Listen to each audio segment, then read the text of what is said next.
I first started by spreading a good amount on the parchment paper. This will coat the entire bottom. Once that was done, I went ahead and placed the rib roast right on top and started to cover the whole thing with it. Now there's one thing that you cannot tell. That is the smell that this thing produces. This thing is powerful, everybody, and I gotta say, since it sticks onto the meat, it is not that hard to spread the whole thing with it. And if there's one thing that is important whenever you dry aging beef, is to ensure that you get full coverage. Because once I was done, this is what it looks like. 3 years old pepper mash beef ready to be dry aged. And as you can clearly see, no spots was left uncovered. As now the only thing left to do is to transfer this to a tray, and into my dry ager it goes for 35 days. Once the time was up, I took it out and take a look. Not much has changed, but there's one thing that you cannot tell. That is the smell. It got concentrated, and my dry ager will now smell like this forever. But I was curious to find out about the beef, so I went ahead and started removing everything. Since it's a paste, it's really easy to remove, and the more we took out, the stronger the smell became. This is no joke. But hey, once I was done removing all of it, this is what I was left with. 3 years old Tabasco pepper mash dry aged steak. This is something you might never see again. And as you can clearly see, it is impossible to remove all of it out. At the same time, I cannot wait to find out how it was gonna taste, as the next thing to do is to go ahead and remove all of the pellicles. So I went ahead and started with the bone first, and that revealed a nice color. Then I immediately went to the sides. For some reason, beef really gets oxidized with peppers, so I had to go ahead and dig in even deeper. Then I went ahead and started trimming all of the edges, as once I was done with all of the trimming, I was left with two beautiful steaks, and you can clearly see one of them got almost no oxidation. The other one, on the other hand, that's a different story. And don't forget, we still have the real dry aged one to compare. So I went ahead and started trimming all of it out, cutting out as much as needed, trimming the whole steak out, and as you can see, I was left with a nice steak in the end. And here's what they look like side by side. We got the two Tabasco steaks on the left and the real dry aged one on the right. And I'm wondering how different the Tabasco ones are gonna taste, as now the only thing left to do is to go ahead and get them seasoned. For that, I went with salt followed by freshly ground black pepper and a good amount of garlic powder. As now the only thing left to do is to go ahead and cook them. First, I'll be putting a nice beautiful sear. Then I'll be cooking them in indirect heat until I reach an internal temperature of 135 degrees Fahrenheit. And for that, I'll be using my wireless thermometers. So now I say, it is enough talking and it is time to cook some beautiful steak. So let's do it.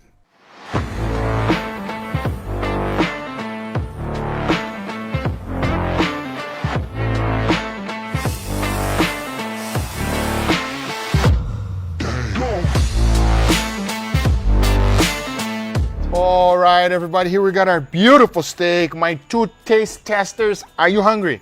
I'm hungry, and these look thick. They are thick. It's all about this experiment today. With that being said, enough talking. Let's give this a try. All right, like always, we're gonna start this direction, and we're gonna go right here, and you guys let me know which one tastes better. No, let's go that side. Why? We always do this whole right to left. Let's do left to right. Let's spice it up. Okay, all right, go for it. Oh, I can't believe that worked, Angel. I thought he was gonna say no. Enough talking. Let's give it a go. Cheers, everybody. Cheers. Cheers. Oh, that's a funky steak. That's good. Why does it never get old to me? How much amount of funk did you put on this one? How much amount, Leo? 35 days? 35 days. Hey. Gotta say, everybody, there's something special about a dry aged steak. Dry age it at home if you want to. Once you try it, be careful though. You might never go back. But don't go too far. Take it from me. Yeah. If you don't want to, go ahead, do 100 days. See how that goes. Have fun. No, I don't recommend it. I'll never forget that 169-day maple and that 1 year. It was gross. Look, steaks are super beefy, super juicy, and super delicious. And Guga, the crust that you got on these steaks, you can really taste that charcoal, and it is so nice with that funkiness. 100% agree. Very nice, very delicious. That's what a dry aged steak should be. Do you guys feel anything? I feel that funk, man. Yeah, that's just funky. It's just funk. Okay, well, there you go. All right, enough talking. Let's go for the next one. Please dig in. Yep, perfectly medium rare. Cook exactly to my doneness. That's why I always what are you doing, Leo? What'd you do to this? Smells different. It smells weird. Oh, this one smells different, everybody. What's going on here? What do you think, Angel? I don't like this smell, guys. This don't smell nice. You asked to try that one first. I wanted to go on this one so that you have a better experiment in the end. Why did we do that, Angel? It was your idea. You said it first. Hey, He said it It was your first. idea. It was your idea. Replay. He said it first. Like always, we're gonna start this direction and we're gonna go right here and you guys let me know which one tastes better. No, let's go that side. We don't know if it's gonna taste good. Let's give it a try, yeah? Let's see. Enough talking. Cheers, everybody. Cheers. I'm cool with it. I like it. Oh, that's weird. Oh! What do you mean? Oh, Ah! My lips are burning. Are your lips burning? no. No? You are immune? I don't know, bro. This man is immune. You? I feel it on my tongue. That's hot. It's spicy, boy. That's a little hot right there. But you're not dying. I'm chilling, bro. This is good. You?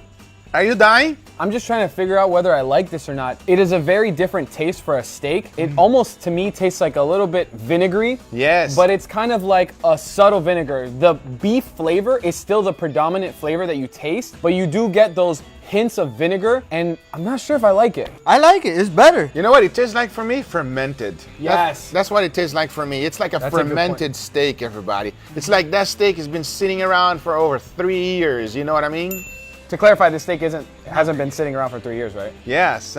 The steak? 3-year steak, baby. Is that 3-year dry This age? is a 3-year dry age experiment. No, I'm just joking. No, this one, remember when we went to the Tabasco factory and we got the 3-year mash? Yeah. There you go. This is the 3-year mash dry age experiment. Oh my God, Tabasco dry age? Tabasco pepper mash dry age. I'll be honest though, it's not as spicy as I thought it was gonna be. No, it's not as hot as the even mash. spicy, bro. It's spicy, man. What are you talking about? It's not. What happens is after you ate the one chip challenge, you no longer have any senses on your mouth anymore. That's what happened to you. That's not true. I'll tell you what though. This bite that I just took right now, I don't know if maybe it's because I heard you say it, but I tasted the Tabasco. It has a little funk from the dry age and also the pepper mash that combines together. It's kind of different. I like it. I think it's a good profile on a steak, but I'm not quite sure if I love it. You? I'm gonna go with the control, guys. This Tabasco dry aged steak is unique. It's fun to eat, but a control is perfect. No, don't get me wrong. I prefer the control too. Yeah. I like it, bro. I think it's good. I would choose this over a control. It's good, but it's not something extraordinary. Let's just say. I'll agree with that. Yeah? I would agree with that.